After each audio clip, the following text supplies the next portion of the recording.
From the New York Times, I'm Sabrina Tavernisi, and this is The Daily.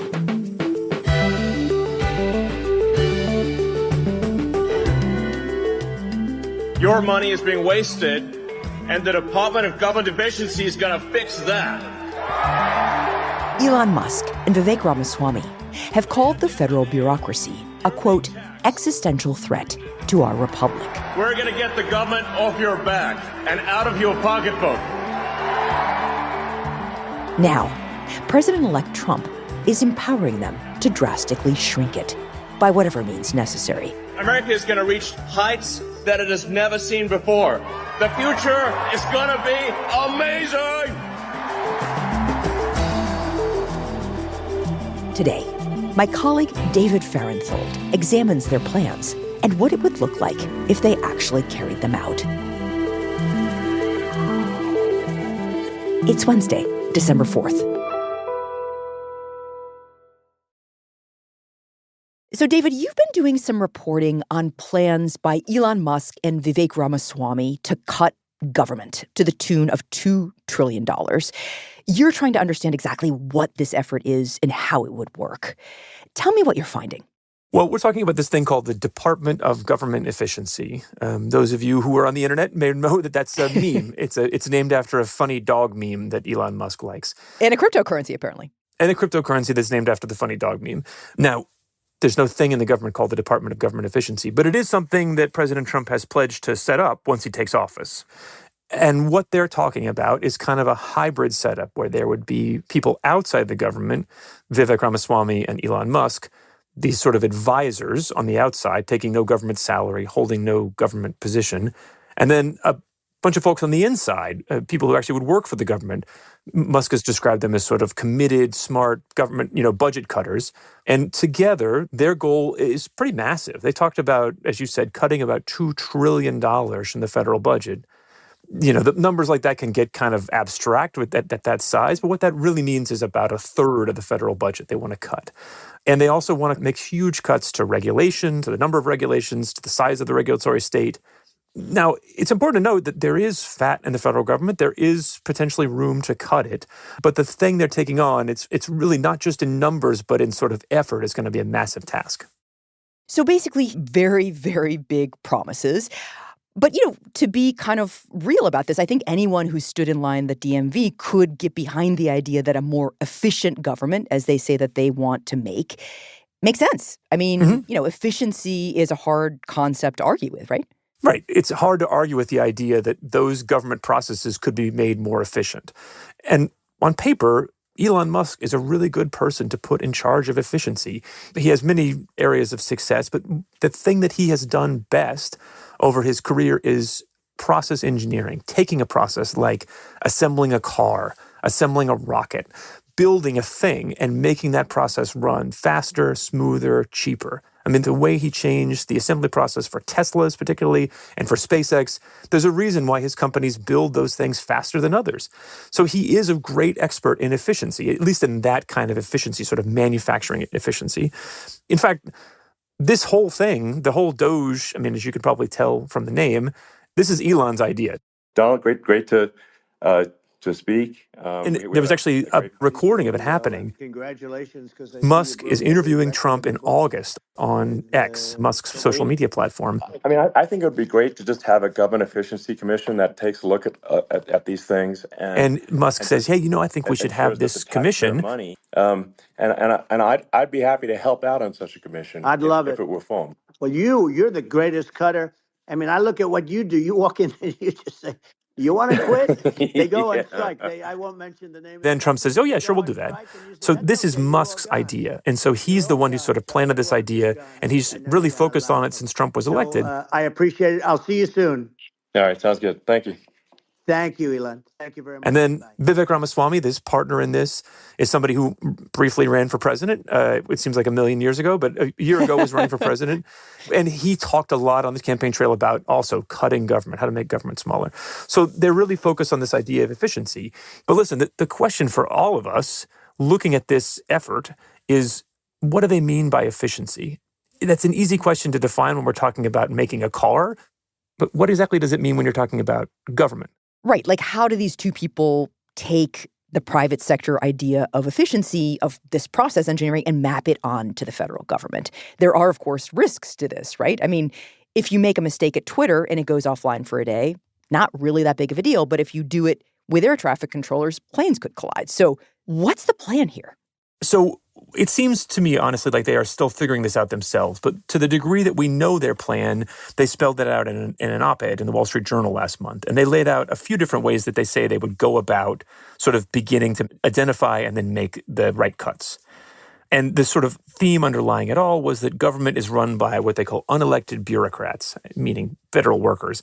They're going to find a way to take power back from those folks and return it to the people. Which is kind of a little rich. I mean, power back to the people, it's basically to them, right? So power back to the business people. Right. We're in a situation where a couple of very rich people are sort of putting themselves in the place of in identifying what the people want. Right. But they are working for a president who just won. So, maybe they have a little more claim to it now than they would have a few months ago. Right. Okay. So what are they actually saying? What are they going to do? Well, there's a few different ways they're going about this, but the most important thing I think we need to start with is the idea that they want to cut regulations first, federal rules first, and that once you cut rules, then you can start to cut people and spending. And the way that they're going to start by cutting rules is using a Supreme Court decision called Loper-Bright. It basically strikes down something called Chevron deference. We're deep in the legal weeds here, but this is important. Okay. So the reason it's called Chevron is it's named after a case in which Chevron was a party back in the 80s. And the idea that the Supreme Court laid out in the 80s was that if a federal agency makes a rule, it takes an idea that Congress laid out and then sort of makes it more specific, promulgates a rule for people to abide by. If somebody challenges that rule and says, hey, this rule is wrong or it doesn't comport with what Congress wanted, that the court should defer to the judgment of the agency. The idea being that the agency has experts, that they may know better than the courts, that they should defer to the judgment of the agency unless it's really egregious. So the power of the federal government is kind of present there because the court defers to what the federal agency says the rule is. But SCOTUS changed that in the past few terms. They did. So the Supreme Court got rid of that, and what they said instead was, no, courts should just be able to use their own judgment. That agencies don't deserve any sort of special deference. That if somebody challenges a rule and, in court, that the court should be able to use their own judgment about whether that rule was reasonable or not without going from a starting point that the agency might be right. So the way that Musk and Ramaswamy want to use this is to say, okay, well, now we're going to go back into federal government, and with the help of the folks who work inside government, we're going to identify a whole bunch of rules that we believe are wrong. That now that we think there's more freedom to challenge federal rules, we're going to find all kinds of federal rules we think are overreaching or don't follow the original intent of Congress or unconstitutional. And we're just going to start identifying those and tell President Trump, hey, stop enforcing these rules. Don't enforce them. And we'll start the formal process to take them off the books.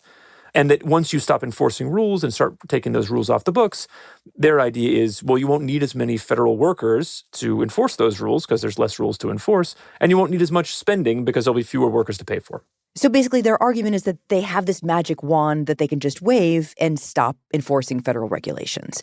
What else do they say they're going to do? That was sort of the main thrust, the idea that, you cut regulations first and, other cuts are downstream of that. But they had a couple other ideas for cutting the federal workforce. And their plans here really kind of run the gamut. They refer to a plan where the president could just lay off huge numbers of federal employees across the board. There are civil service protections that prevent individual employees from being fired for their political beliefs or other reasons. But they believe the president could just simply shut down an agency. They also float some kind of more creative efforts that would make employees quit so they wouldn't have to be fired. One is to make federal workers come back into the office 5 days a week, ending what they call, the sort of unnecessary post-COVID privileges. And the other was to relocate federal agencies out of Washington. I think about 85% of federal workers don't work in Washington, but there are a lot, obviously, who are here in Washington where I am. President Trump can use executive action to say, okay, the headquarters of this agency is no longer Washington, it's somewhere else, and trust that a lot of people won't want to relocate, and so the federal workforce will decline in the process of moving them. Got it. And then finally, they say they want to look around the federal government to cut wasteful spending. That means both cutting entire programs, spending programs that they don't agree with. It also means trying to make existing programs like Medicare or the Pentagon run more efficiently by finding and cutting waste or fraud. Okay, so it sounds like an op-ed, right? Here's how I'll cut the federal government in 5 easy steps. It'll be so quick, so easy. It's funny you say that. Actually, Fox News interviewed Elon Musk's mom, May Musk. May, it's great to have you with us. It's great to be here because I watch your show. Who has been sitting in some of these meetings. His mom. Yeah, Elon Musk's mom is part of this, and she was saying... He wants to chop the bureaucracy. I Yes. take it he's excited about doing that, isn't he? Very excited because it's going to be very easy. Because then It's going to be so easy. It's going to be so easy to do. And I'm very proud of him. I can't imagine what it would be like to be his mother.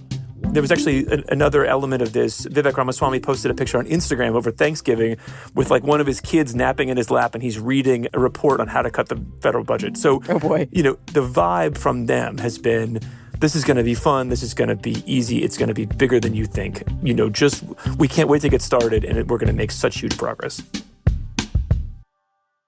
But we have seen lots of administrations try this. I mean, honestly, the history of just this one idea about how to cut the budget, which is you get some very successful businessmen from outside the government, bring them in and help them, with their fresh eyes, they'll see how to run government like a business. The first person to do that was Theodore Roosevelt. Ronald Reagan made a big effort led by this industrialist named Peter Grace. He had this huge commission that produced like 2,500 separate recommendations to cut the budget. More recently, we had Al Gore trying to reinvent government in the 90s. And then, I was covering Congress in 2010, 11, 12, when the Tea Party wave of Republicans came in. They were all about cutting the budget, getting the government down to the right size. It's been tried again and again and again in the last 100 plus years. And often it doesn't happen. Now, there are reasons to think this time might be different. There's never been anybody like Elon Musk at the head of one of these commissions. Nobody as rich or powerful. Nobody as close to the president. So those are all reasons to think that DOGE is going to have more luck than these other previous efforts. That said, it's pretty clear that DOGE is about to run into some pretty big hurdles of its own.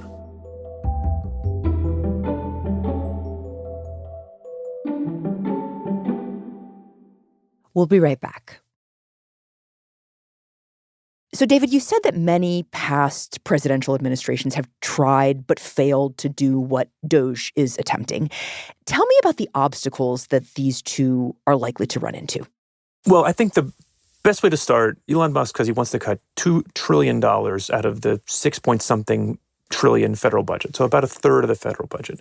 If you zoom out, think about what are the biggest chunks of the federal budget? Where does that money go?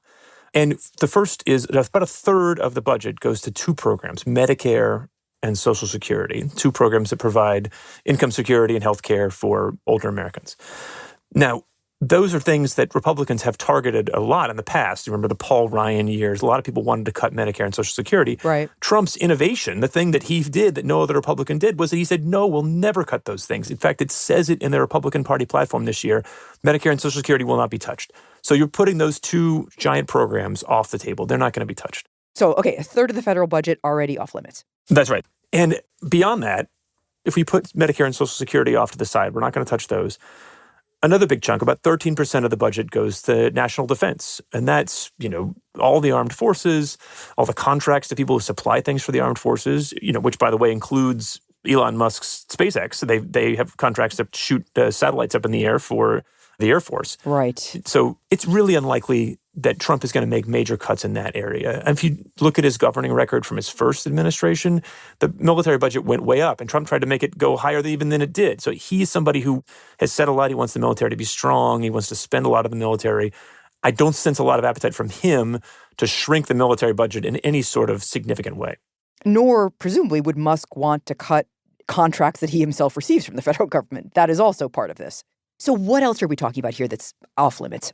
Well, it's important to note that we are running huge budget deficits as a country, and that a lot of the federal budget, about 10%, is just paying interest on money we already borrowed. So nobody's excited about this spending. Nobody gets any benefit out of this spending, but we already agreed to pay these debts. And if you stopped paying interest now, you'd save a lot of money for about 5 minutes, and then the country would default, and right. interest rates would go up, and the economy would be shattered. It would not help any of Trump's political goals to stop paying interest on the debt. Okay, so more than half of the budget is essentially off limits right off the bat. What does that leave for this Department of Government Efficiency to actually cut? Well, in theory, it gives them a still pretty broad range of things to cut within the federal government. The part that remains outside those programs we talked about earlier is everything from Medicaid and veterans benefits to the State Department to the Education Department. There's a lot of different federal agencies and federal programs that, in theory, could be out there to be cut. But the problem they're going to run into is Congress. That's the problem these efforts always run into. The reason the government spends money on these things in the first place is because Congress told them to. And so now to cut them, you need Congress to undo that effort. And sometimes that happens, but what has been proven again and again is that even small, seemingly small programs have a constituency in Congress. And you're going to need those folks to sign off to get rid of them. And often it doesn't happen. I covered the Tea Party Congress in 2010, 2011, 2012, when there was a huge amount of effort. There'd been this big wave in Congress, all these people elected to cut the budget. They were explicitly running on the idea that budget was too big, we have to cut things back. And one of the things I did at that time was write about these tiny little programs that seemed like the easiest possible things to cut. What's an example? Well, so my favorite one was the National Sheep Industry Improvement Center. Sheep, as in sheep the animal. Sheep, to improve the sheep. It paid for sort of contests that rewarded people who were good at shearing sheep, for trips for people in the sheep industry to take, trips around the country. Definitely seems non-essential. Yeah, it's like $1 million. So it was sort of like, in theory, the easiest thing to cut. And so at the time I was writing about this congressman from Florida, this Republican from Florida.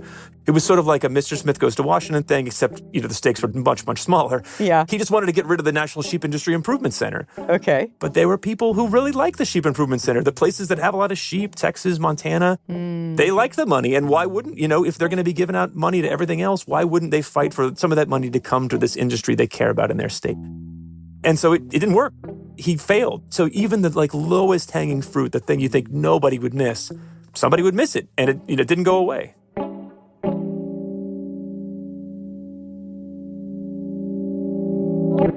So if you can't cut the Sheep Improvement Center from the federal budget, you're probably not going to be able to cut a big hunk out of, say, Veterans Affairs. No, even the education department, that's been something that's been identified as obviously we got to cut the education department. But a lot of what it does is provide grants to schools, school districts, and schools all over the country. And so there's a lot of people on both sides of the aisle that like it because the people in their district benefit from it and don't want to lose that aid. Right. So I'm not saying this to tell you that it's impossible to cut the budget or the budget shouldn't be cut. I'm just saying that it's not one fight. It's a million little fights. And if you're going to cut the budget on a broad scale, you have to not only find these programs, but also find and convince or bully the people in your way, the people that are defending these programs, into letting them go. So even the stuff that seems quote unquote easy is a lot of work. And it's presumably much harder if you're an outsider and not an insider who knows how Congress works. Absolutely right. And that has been the downfall of these outsider efforts in the past, is that they don't really understand how Congress works and that they want congressmen to act against their own interest. And it's even more difficult now in a Congress that is so narrowly divided, where only a few votes going the other way could doom any idea. So it's very hard to cut government programs. You have shown that amply. But beyond the programs, what about cutting the federal workforce itself? Well, you first need to know sort of the size of the federal workforce. It's about 2.3 million civilian employees. That sounds like a lot, but it hasn't actually changed that much in decades. What has changed is the number of outside contractors that do work for the federal government. If you come here to D.C., that's what's transformed the D.C. area, brought all this wealth to the D.C. area, is there's huge numbers of federal contractors doing all kinds of federal jobs, sometimes jobs that seem like they should be done, sort of clerical office work jobs that should be done by the agencies themselves. So that makes it a hard problem. It's not just that you can shut down this department, as hard as that would be. If you're going to really shrink the amount of money you spend on federal workers, you're going to have to go through the hard work of auditing contracts, figuring out which ones are duplicative, which ones you actually need. Right. Now, this is an area where I think Musk and Ramaswamy have not really answered a basic question, which is, why are you cutting the federal workforce? Are you doing it because you want to save money? Is that the goal? Are you doing it because you want to reduce sort of the deep state, the liberal influence over Washington? Are you doing it because you think the government does things that it shouldn't do? This is how far apart those two are. Musk has been calling out on his Twitter account individual government employees who he thinks their jobs are too woke. Look at this person, who works for this department on this woke thing. They shouldn't work for the government anymore. But firing that person is not going to change the federal budget in any meaningful way. Right. So you're maybe following your political agenda, but you're not really doing the main work, which is making government more efficient. Yeah, you're not going to cut $2 trillion firing one person at a time. Ramaswamy, on the other hand, has been sort of like the machete approach to government. He's talked about we should fire everybody who works for the government whose social security number ends in an odd number. So just like one of those dramas where everybody just vanishes one day, like this, like a rapture. We're going to rapture the government employees, and one day only half of them will be there. So there's no sense that we're going to continue delivering the same services. It's just let's cut for cutting's sake. So until the two of them can get on the same page about what they're cutting and why they're cutting, it does leave some questions about their ability to deliver any sort of significant reduction to the federal workforce. Okay, so bottom line, very difficult to make cuts anywhere near the scale that Musk is talking about. Cutting the budget and even the size of the federal workforce will be very hard. But what about this idea of reducing government regulation?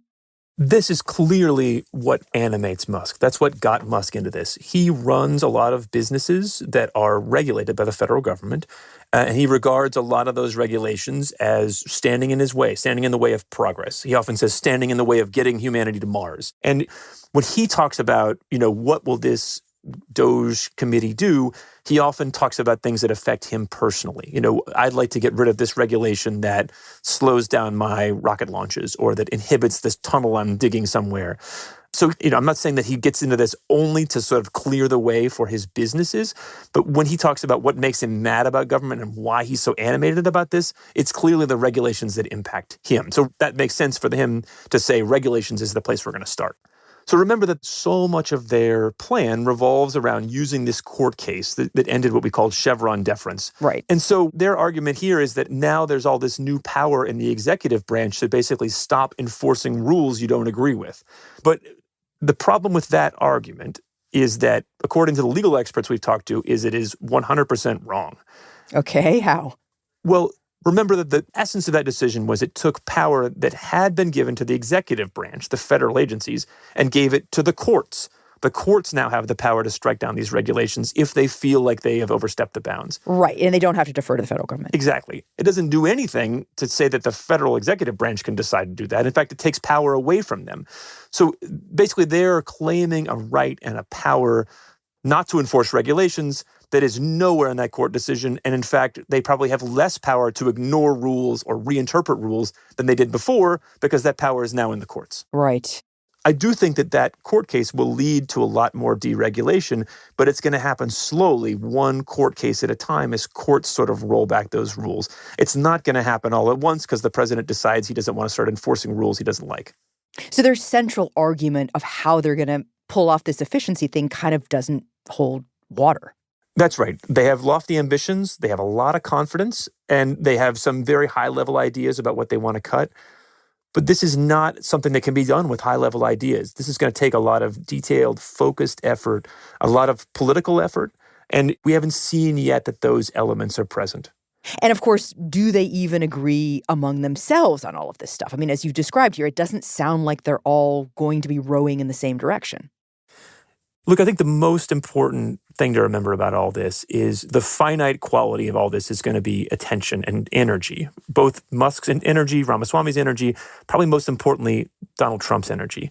Remember, when Trump takes office, he's promised to do all kinds of things that are going to be disruptive in Washington. They're going to produce controversy, and they're going to take energy, time, and effort to make work. He's talked about mass deportations, a deportation like we haven't seen in decades. He's talked about tariffs, huge tariffs on a lot of different countries and possibly trade deals. There's a lot of disruption he's promised. And among all this, Elon Musk and Vivek Ramaswamy are going to try to make a very disruptive change in the size of the federal government.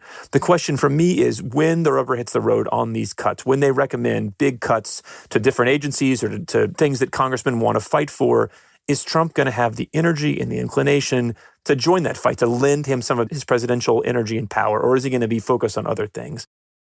But as you said, we do have a budget deficit crisis. The country could benefit from addressing it. This is a hugely important conversation.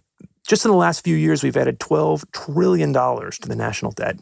We spend, as I said, more than 10% of the federal budget every year just paying off the debt for money we already borrowed.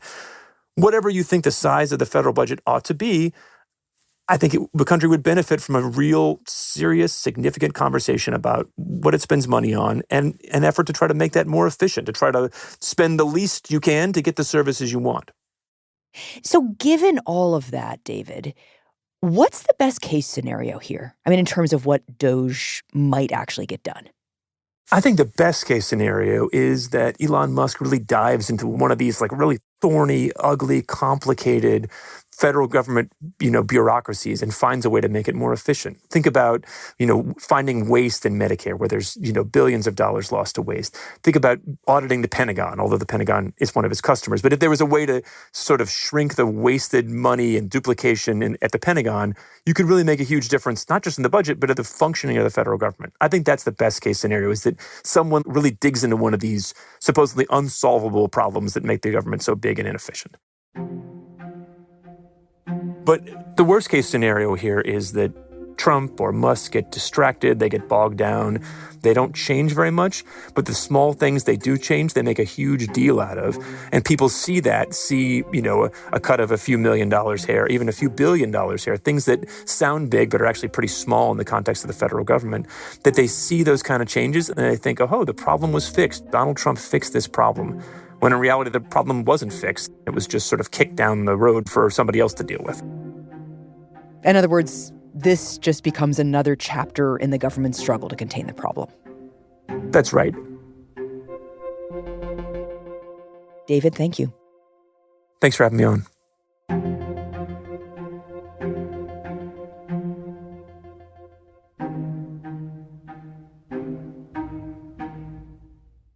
We'll be right back. Here's what else you should know today. South Korea, one of America's closest allies in Asia, descended into political chaos on Tuesday after its president, Yoon Suk-yeol, imposed martial law.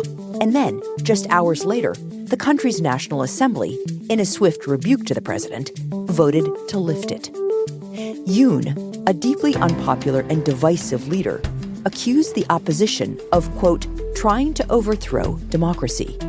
It was the first time a South Korean president had declared martial law since the military dictatorship ended in the country in the late 1980s. The move drew peaceful protests in Seoul, the capital, and over the course of a tense night, eventually backfired.